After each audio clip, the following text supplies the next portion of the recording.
Welcome to the deep dive. We're here to cut through the noise and really get to the heart of what matters. Today, we're tackling a tough health challenge. It's about why some communities face, well, much higher rates of a cancer we know how to prevent. And crucially, how our usual ways of doing healthcare, the clinics and hospitals, sometimes just aren't reaching everyone. So our mission is to explore a really interesting community-focused idea trying to fix this. We're going to unpack a study that asked, basically, what if a place you trust, like your local hair salon, could actually become a place for life-saving health screening? Think of this deep dive as a look at how clever thinking and real community teamwork can create solutions that might change how health works for you. Okay, let's unpack the hard truth here first. Cervical cancer. The numbers tell of, well, a deeply unsettling story for Black women. The data, it shows significantly higher rates. We're talking 9.5 cases per 100,000 for Black women. Right, compared to about 7.0 per 100,000 for non-Hispanic white women. So there's a gap there already. Exactly. But the mortality gap, the actual death rate, that's even more alarming. It really is. Black women are more than twice as likely to die from cervical cancer. They show the highest mortality rates among, well, all racial and ethnic groups in the U.S. It's a stark reality. And it's not just about incidence or mortality, it's survival too, right? Precisely. The 5-year survival rate, it sits at a sobering 56% for Black women. 56% compared to 69% for non-Hispanic white women. And the main reason for that difference? Overwhelmingly, it's delayed diagnosis. Research clearly points to that. Black women are too often diagnosed much later, at more advanced stages. Which obviously makes treatment much harder, less effective. Exactly. Your options become so much more limited at that point. And this really highlights something critical. These disparities, they aren't just about biology. They can't be. Right. They're deeply tangled up in systemic issues, things that create real barriers to getting care. So what kind of barriers are we talking about here? Well, the study mentioned several things. Provider bias can be one factor. Then there's the straightforward financial cost of healthcare, limited access to clinics or hospitals, even things like lacking social support to help navigate that whole complex system. And these challenges seem particularly tough for women aged, say, 40 to 64. And there's also the issue of trust, isn't there? A huge one. Medical mistrust, often born from, historical and ongoing negative experiences. That, understandably, leads to lower rates of using healthcare services among many Black women. Yeah, you can see how that happens. And these aren't just, abstract points on a graph. They represent real people facing real roadblocks to getting care that could genuinely save their lives. Understanding these root causes, it's not just academic. It's absolutely step one if you want to build solutions that actually stand a chance. Absolutely. So, okay, if the standard clinic approach isn't always working, especially with those trust issues, where do we look? And this is where the thinking gets, well, really creative, I think. Imagine walking into your local hair salon and that being a place for health screening. Exactly. This study zooms in on something called HPV self-collection. Right, which is basically women collecting their own vaginal sample for HPV testing. In a place they already know and feel comfortable in. Potentially, yes. That's the idea. And is this reliable?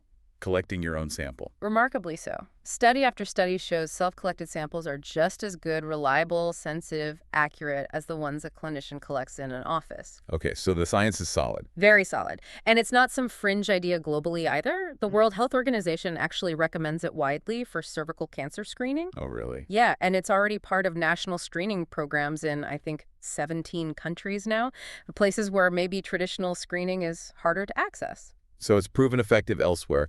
What about here? Well, even in the U.S., the FDA has given the green light for clinic-based self-collection. You can do it yourself, but still within the clinic setting. Ah, okay. But the study argues that's maybe not enough. Exactly. That's the crucial point they make. Offering it in the clinic doesn't fully solve those deeper issues, like the medical mistrust we talked about, that keeps some women away from those clinical settings altogether. Right. So the where matters just as much as the what. Precisely. The location is transformative here. It's not just about making it easy, it's about meeting people literally where they are, in spaces that are culturally significant, trusted. And hair salons fit that bill in Black communities. Perfectly. They are such integral fixtures, often right in the neighborhood, super accessible, and they just naturally provide opportunities to talk, to share information, maybe raise awareness about health in a low-pressure way. And the stylists themselves, Hmm. they have a unique position, don't they? Oh, absolutely. Think about the time spent in that chair, the conversations, the relationships built over years. Yeah, it's a different kind of relationship than with a doctor you see maybe once a year. Totally. And research actually backs this up. Stylists are often deeply trusted, respected figures for Black women. They have this genuine ability to influence positive health behaviors, potentially including something as vital as cancer screening. So the salon isn't just a location, it's a safe space. Exactly. It's often perceived that way. A place for exchange, for support, a culturally affirming environment. We've even seen studies showing clients actually want their stylists to be trained for things like this, to work alongside healthcare pros. Interesting. So yeah, this isn't just a random idea. It's a really considered strategy. But, and this is key, it absolutely needs community input to work. You can't just impose it. Right, building with a community, not just for them. Mhm. So how do they actually do that? How do you get that genuine input, especially on something maybe sensitive? Yeah, good question. They used a really smart method called group concept mapping, GCM. The whole point was to make sure the intervention wasn't just dreamed up by researchers, but actually designed by the community, for the community. Their goal was crystal clear. Develop a salon-based HPV self-sampling program that was culturally right and worked in the real context of the salon for Black women. And they used a specific research philosophy for this. They did. It was guided by community-based participatory research, CBPR. CBPR. What does that mean in practice? Think of it like, okay, say you want to build a better playground. Right. You don't just hire engineers and hope for the best. Yeah. You get the parents involved, the kids involved, right from the start, designing it, building it. So they'll actually use it and love it. Exactly. CBPR applies that same idea to research, especially health research. The community is a partner, not just a subject. And they layered on something called the settings approach theory. Okay, that sounds a bit academic. It does, but the idea is simple.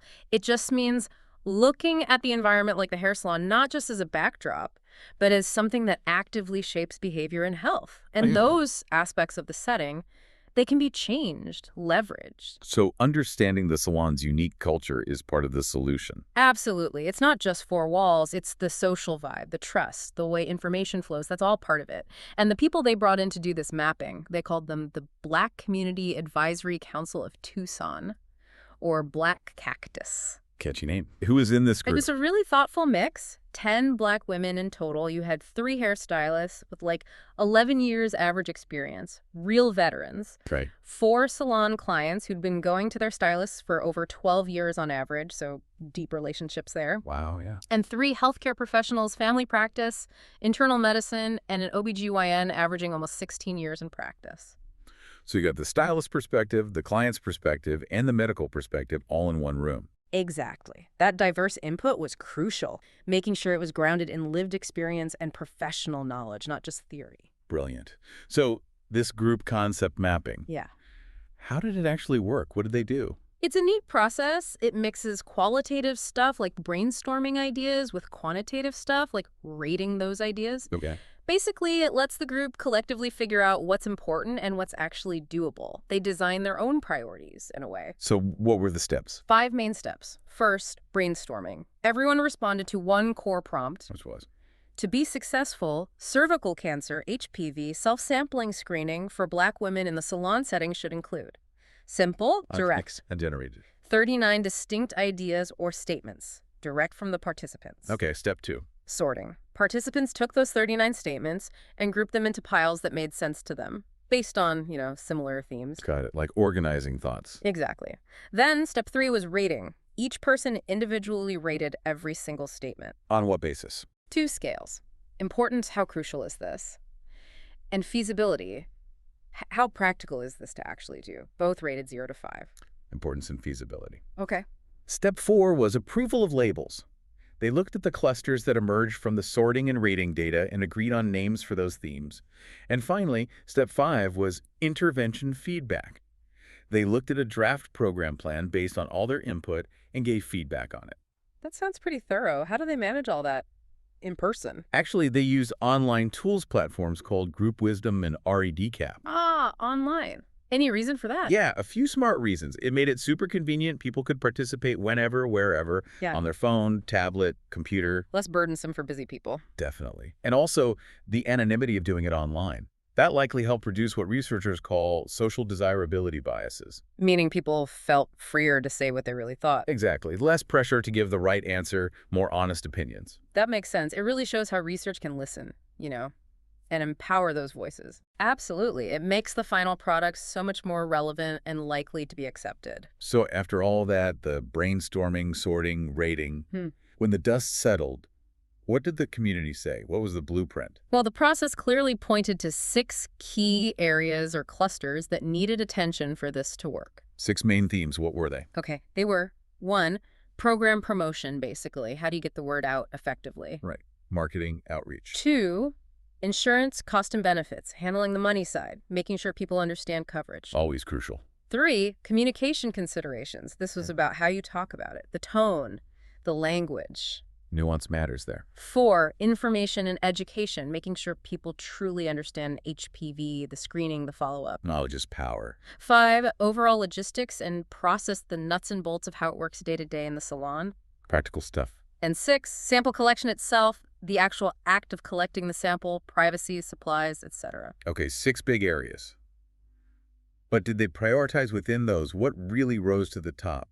Yes, that's where the rating data became really powerful, when you looked at what was rated high on both importance and feasibility. The sweet spot, what you absolutely need and can actually achieve. Exactly. 3 clusters really stood out. Which ones? Communication considerations was number 1, rated highest for both importance, 4.13 out of 5, and feasibility, 4.20. So absolutely top priority. Communication is key. Makes sense. What else? Information and education was also up there, especially high on feasibility, 3.83, and sample collection scored high on importance, 4.06, and also had strong feasibility, 3.80. So communication, education, and the sample collection process itself.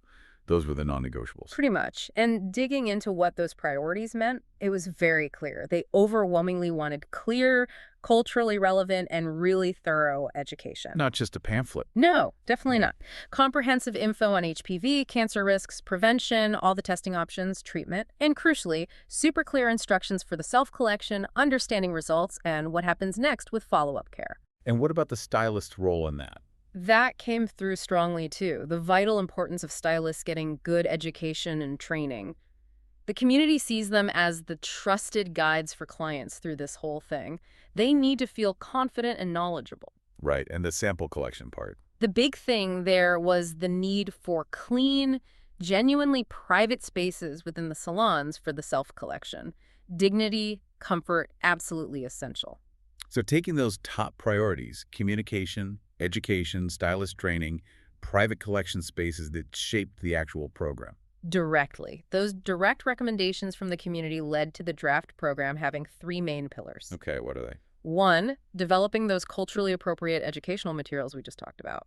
2, creating a comprehensive training program specifically for the hairstylists. And 3, designing the actual salon-based HPV self-collection intervention process itself. Yeah, these weren't researchers' assumptions. Not at all. These were direct instructions, essentially, from the community members. It really underscores their agency, their power in shaping their own health solutions. It's quite profound, actually. So, stepping back, what does this all mean for, the bigger picture, for the future of cervical cancer screening, maybe even other health initiatives? I think it shows a really powerful way forward. It just hammers home the impact of genuine community engagement. It's not just a nice to have. No, it's essential.